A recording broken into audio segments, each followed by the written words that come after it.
میم میرا سوال آپ سے یہ ہے کہ دیکھا یہ جاتا ہے کہ اردو اداروں کے اندر، ہماری اسکولوں کے اندر بچوں کی جو تعداد ہے وہ آئے دن دن بدن کم ہوتی نظر آ رہی ہے. ماں باپ کا ایسا سوچنا ہے، والدین یہ سوچتے ہیں کہ بچہ اگر کانوینٹ سے یا انگلش میڈیم اسکول سے پڑھے گا تو وہ خود کا بھی اور دیش کا بھی مستقبل سنوار دے گا. تو سوال یہاں پر یہ ہے، کیا اردو میڈیم سے پڑھا لکھا بچہ اپنا مستقبل سنوار سکتا ہے یا نہیں؟ السلام علیکم. میں تمام ناظرین کو اور تمام لوگوں کو یہ کہنا چاہوں گی کہ آج میں ڈاکٹر سیماب خان بحیثیت ENT سرجن ممبئی اور نوی ممبئی میں پریکٹس کر رہی ہوں. تو جو میری بنیادی تعلیم تھی وہ الحمدللہ اردو زبان میں تھی. میں نے نہ صرف 10th تک بلکہ اردو کو ایک سبجیکٹ لے کر 11th اور 12th میں بھی آگے بڑھایا. 10th میں میرٹ لسٹ میں آنے کے بعد جب میں نے روپرل میں ایڈمیشن لیا تو وہاں کے اساتذہ پروفیسر AP پردھان جو کہ بعد میں ممبئی یونیورسٹی کے وائس چانسلر ہوئے، اور ہماری انجمن اسلام سیف طیب جی کی پرنسپل صاحبہ محترمہ قمر خان صاحبہ کے پورے تعاون سے میں نے اردو سبجیکٹ 12th میں بھی HSC بورڈ میں بھی لیا، ایک ایسے ادارے سے جہاں پر آپ جانتے ہیں کہ جہاں کی اسٹوڈنٹ یونینس ABVP اور ان لوگوں کے تحت چلتی ہیں، وہاں پہ بھی میرے ساتھ پورا تعاون کیا گیا. اور اردو ایک سبجیکٹ لے کر سیکنڈ لینگویج کے طور پر میں نے 12th میں بھی ہائیسٹ مارکس حاصل کیے، اور اس کے رہتے ہوئے سائنس کے مارکس کے بنیاد پر مجھے MBBS میں ممبئی یونیورسٹی میں داخلہ ملا. تو یہ کہنا بالکل بے بنیاد ہے کہ اردو ذریعہ تعلیم کا بچہ آگے کی اعلیٰ تعلیم میں کوئی حصہ نہیں لے سکتا یا اعلیٰ تعلیم نہیں حاصل کر سکتا. ہاں، مشکلات ضرور ہیں اردو ذریعہ تعلیم میں. ہماری جو ہم آگے بڑھتے ہیں اعلیٰ تعلیم کی طرف تو انگلش جو ہم پہ مسلط کی جاتی ہے، جبکہ یہ ہونا نہیں چاہیے. ہماری ساری تعلیم بنیادی تعلیم میں ہوگی تو وہ بہتر ہوگی، لیکن جو ہمارا نظام تعلیم ہے وہاں پر 11ویں 12ویں سے ہی انگلش تمام طلباء پہ مسلط کر دی جاتی ہے، جس کے لیے تھوڑی جدوجہد کرنی پڑتی ہے. تو اس کے لیے میرا یہ مشورہ تمام مسلم اداروں کو اور اردو ذریعہ تعلیم کے اداروں کو ہے کہ وہ ابتدائی تعلیم میں ہی انگلش پر زور دیں، اس پر محنت کریں.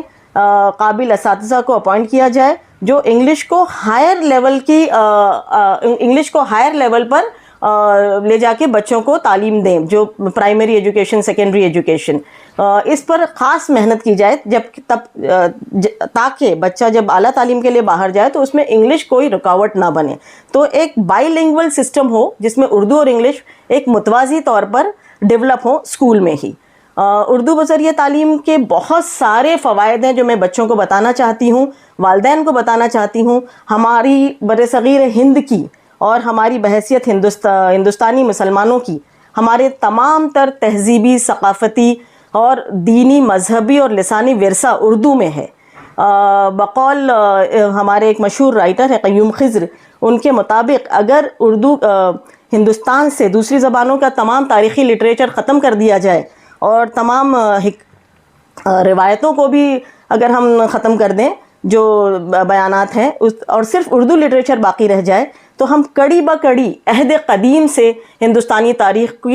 کو جوڑ سکتے ہیں صرف اردو لٹریچر کے ذریعے، اور ہم ہندوستانی تاریخ کو پوری طرح سے اس کا مطالعہ کر سکتے ہیں. تعلیم کا مقصد، میں والدین سے کہنا چاہوں گی کہ تعلیم کا مقصد صرف ایک ڈگری حاصل کرنا یا تعلیم برائے معاش نہیں ہے. تعلیم کا مقصد تعلیم برائے حصول زندگی اور مقصد حیات ہونا چاہیے. تعلیم کا مقصد بچے کی اوور آل شخصیت کی نشو نما ہو، جس میں ہم دینی اور دنیاوی پہلو کو الگ نہیں کر سکتے. اس کا اختلاط، دینی اور دنیاوی پہلو کا انضمام اور اختلاط ہی ایک اچھے مسلمان اور ایک اچھے انسان کے فروغ کا بنیاد بنے گا، جس کے لیے ہمارے لیے اردو بذریعہ تعلیم، بچوں کو اردو تعلیم کا ہونا بہت ضروری ہے. ہماری یہ ذمہ داری بنتی ہے کہ ہم اپنے ہمارا جو یہ ضخیم خزانہ ہے، ہماری زبان میں جس لطافت اور نزاکت سے اور جس روانی سے نہ صرف ہمارے ہندوستان کی صبح و شام، تہوار، موسم، بلکہ یہاں کی فنون و لطیفہ اور تعمیرات پر بھی آپ کو نظمیں اور ادب کے شاہکار مل جائیں گے جو کہ دوسری زبانوں میں بہت شاذ و نادر ہی نظر آتے ہیں. تو یہ اردو کا یہ لطیف اور ضخیم خزانہ، یہ ہماری ذمہ داری ہے کہ ہم اپنے آنے والی نسلوں تک بحفاظت اور کچھ اضافے کے ساتھ پہنچائیں تاکہ وہ ہماری قوم و ملت کی نشو و نما میں اہم کردار ادا کر سکیں. بر صغیر میں جو اردو زبان کا ضخیم اور نایاب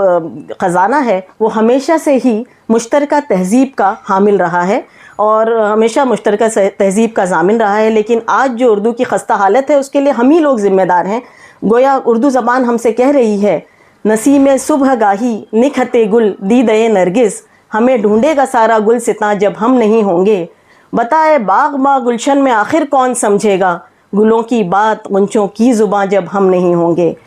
اور کسی بھی زبان کی بقا کے لیے ضروری ہے کہ اس کے لکھنے والے اور پڑھنے والوں کی تعداد میں اضافہ ہو۔ ہم یہ آج کل دیکھ رہے ہیں کہ اردو میں بظاہر سطحی طور پر انٹرسٹ لینے والے تو بہت ہو گئے ہیں، جو کہ غزلوں میں اور مشاعروں میں بھی آپ کو مل جائیں گے، لیکن ہماری یہ ذمہ داری بنتی ہے کہ اس پڑھنے اور بولنے والوں تک یہ زبان محدود نہیں ہونی چاہیے۔ جب تک ہم اپنے آنے والی نسلوں کو ایکٹیولی اس میں شامل کریں گے، اس کے لکھنے اور پڑھنے والوں کی تعداد میں اضافہ نہیں ہوگا، جو کہ کسی بھی زبان کی بقا کی ضامن ہوتی ہے۔ بہت بہت شکریہ۔